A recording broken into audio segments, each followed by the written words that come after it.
voilà, je viens d'avoir la voiture de près. C'est une Edition One R135. Je l'avais filmé sur la vidéo Z7. Ils viennent me la prêter ce matin, mais comme ils ont leurs bornes qui sont en panne, donc ils m'ont dit vous pouvez la charger ailleurs.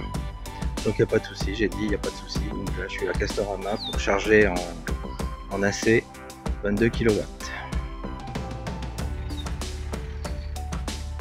Voilà, donc là je vous présente le tableau de bord. Vous voyez que la consommation quand même est assez élevée. Je l'ai pris, elle était à 25 kWh au 100. J'ai réussi à la faire baisser un peu. Et donc là je la recharge un petit peu plus, autour des 75% pour être tranquille, pour faire mes essais aujourd'hui. Donc voilà, moi j'adore ce tableau de bord, il est vraiment très fin, très net. Voilà, et puis en plus on a une super tablette 9 pouces,3. Bien sûr cette voiture possède les sièges chauffants, le volant chauffant. Je les ai essayés là en prenant la voiture ce matin, c'est vrai que ça nous dispense d'avoir une ventilation de chauffage très forte au départ. Donc c'est vraiment génial comme. Après j'aime moins un petit peu les sièges qui sont en cuir, en simili-cuir plutôt. C'est vrai que c'est moins ma tasse de thé, mais bon, à chacun ses goûts.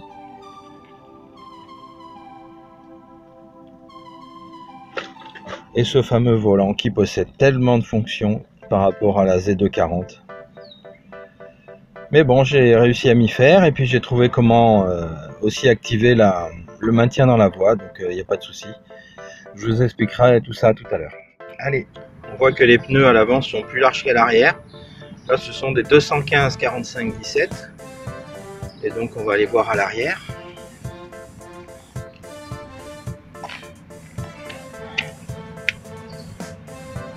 Et là, on voit que c'est des 205 45 R17. Donc, c'est un petit peu moins large à l'arrière qu'à l'avant. C'est certainement dû un petit peu au poids de la voiture à l'avant. Voilà. Et donc, l'habitacle en plein jour.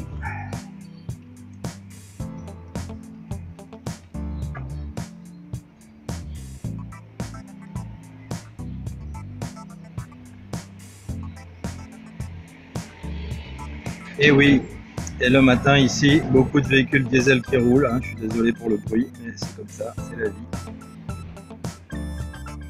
Donc j'ai été dans les fonctions concernant le maintien dans la voie et pour le réglage. En fait, voilà, il faut rouler au-dessus de 70 km/h minimum, jusqu'à la vitesse maximum du véhicule. Donc voilà. Donc je vais régler la vibration et l'alerte sur le mode normal, pas la peine de mettre plus. Et ensuite dès qu'on va rouler, je vais essayer de la faire fonctionner, on verra bien.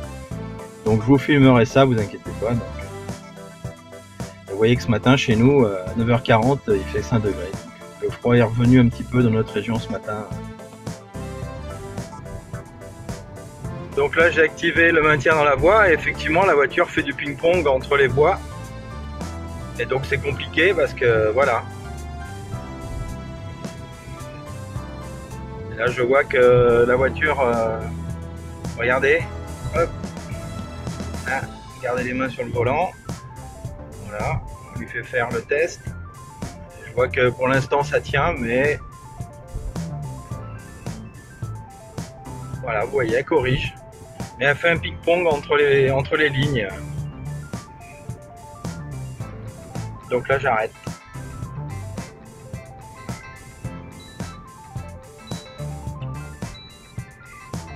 Là c'est là qu'on voit que la voiture fait du ping-pong quand même. Hein. Sur ces lignes, le volant s'active, mais et voilà. Hop.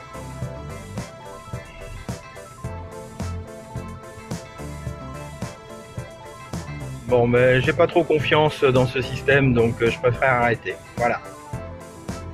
La voiture est quand même silencieuse, beaucoup plus que la précédente, hein, comme la mienne actuellement, la Z240.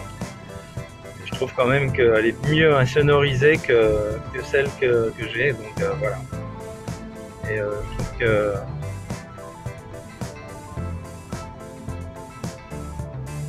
Bon, allez.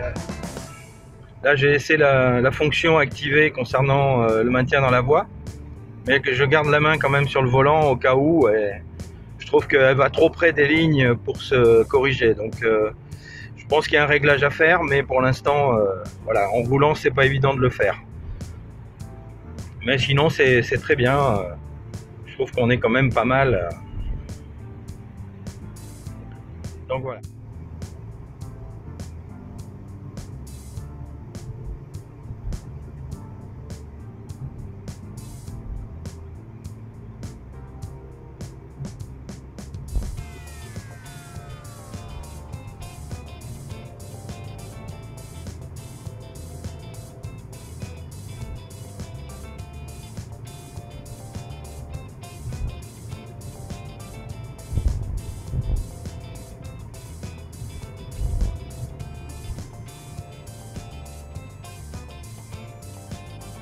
La lecture des panneaux se fait quand même très bien.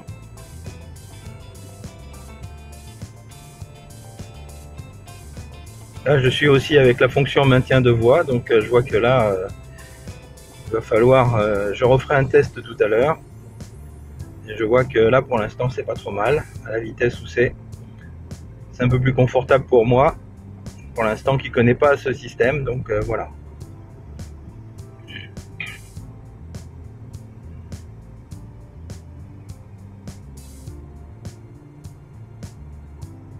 Et c'est vrai que je la trouve très silencieuse. Hein. Oh là là, ça change.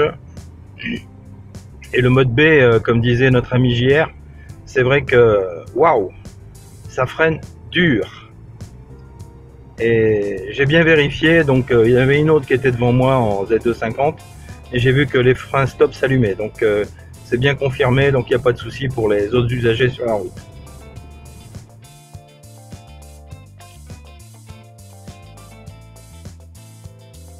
Donc la tablette est donc sur la navigation. Pour aller dans les réglages du véhicule, vous appuyez sur ce bouton, vous avez les applications. Donc je vais sur réglages, je vais sur configuration de la voiture. Là j'ai le volume des clignotants, vous l'entendez, on peut le mettre plus fort.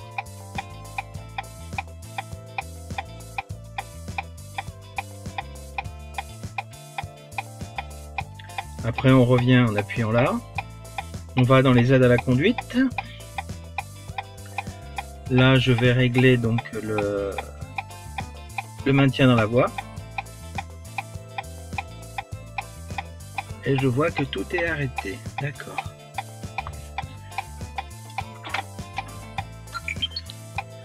Donc on allume le moteur, c'est plus simple. Et je veux mettre alerte taux.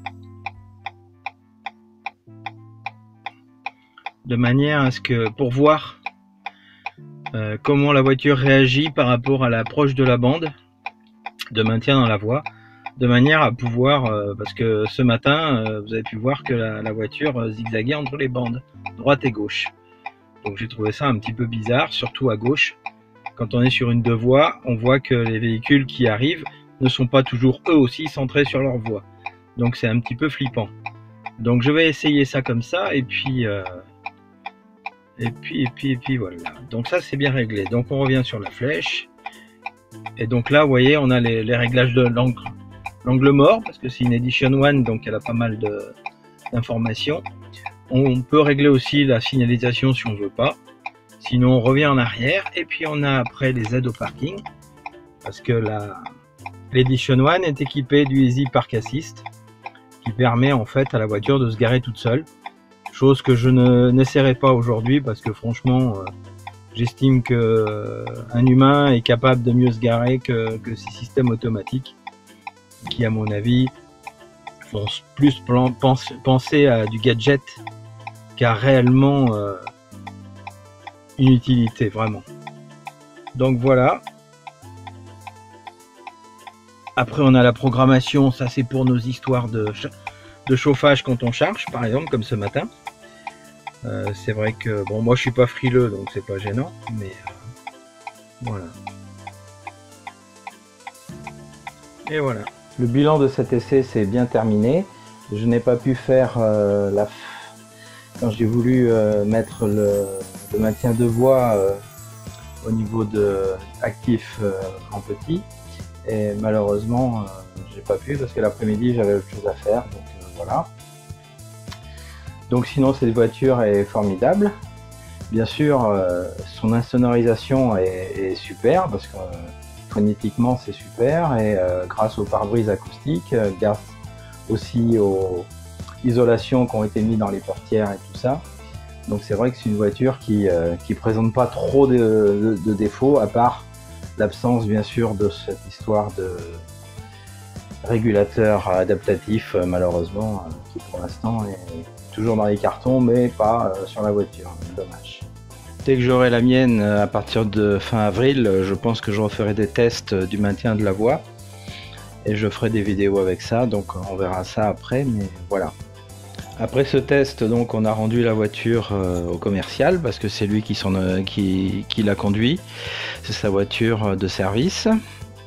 Et puis j'ai commandé donc une Zoé 50 finition zen, achat intégral pour 34 000 €. Grâce à ça, j'ai eu une remise commerciale de 3 425 €. J'ai la chance de bénéficier du bonus écologique de 6 000 €, plus une prime à la conversion de 2 500 € pour mettre une diesel à la casse. Sinon, j'ai pris les options que je voulais à tout prix, donc ça sera donc le combo CCS, le pack City pour avoir le radar arrière, le pack navigation pour avoir aussi sur la carte les bornes de recharge. J'ai pris bien sûr le nouveau câble T2 qui est quand même un peu plus costaud au niveau de la section des câbles, qui passait à 6 mm² au lieu de l'ancien câble qui faisait 4 mm². Sinon j'ai rajouté aussi les anti-brouillard pour une petite somme de 150 €, c'est pas voilà.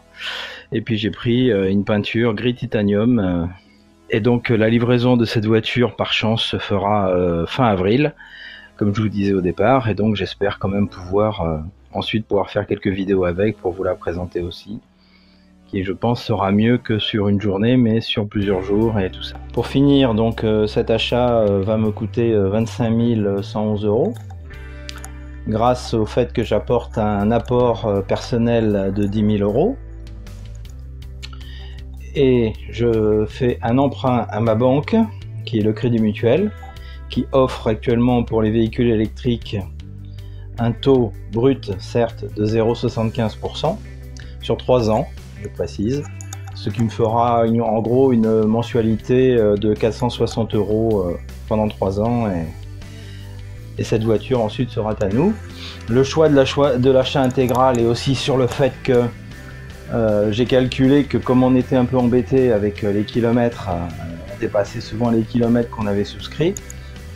On s'est dit que si on prenait donc le forfait illimité, on aurait à payer 124 € à vie, puisque de toute façon la location de batterie est à vie, hein, faut pas se leurrer. Et puis on a calculé qu'en 5 ans et demi, en fait, de tarif illimité, on payait carrément la batterie. Donc j'ai préféré, sachant que celle-ci est quand même garantie 8 ans et 160 000 km. Donc je ne me fais pas de soucis pour son avenir et son entretien. Sachant qu'on peut aussi accepter, vu que les batteries modernes d'aujourd'hui peuvent faire 1500 cycles, et surtout il ne faut pas faire trop de charges rapides, ce qui diminue effectivement le nombre de cycles. Donc une fois par mois, en gros, toutes les 30 charges, tous les 30 cycles, en gros, il faut faire une charge à 100% pour bien égaliser les cellules, de manière à ce que la batterie s'entretienne. Et puis vous pouvez la porter très loin, votre batterie, il n'y aura pas de souci pour ça. Pour finir, je vous présente le tableau avec un graphe qu'un ami a fait qui fréquente le forum Zoé. Il a accepté que je puisse vous le présenter ici. Et ça permet donc de montrer les temps moyens de recharge des différentes Zoé, ainsi qu'une comparaison avec la Peugeot E208 qui elle a une recharge à 100 kW, alors que la Zoé n'a qu'une charge à 50 kW, et on voit que sur les temps moyens, il n'y a pas de différence entre les deux voitures. Donc c'est très intéressant et c'est un peu aussi ce qui m'a fait choisir un petit peu la Zoé comme future voiture, en plus après avoir rendu ma Zoé 40.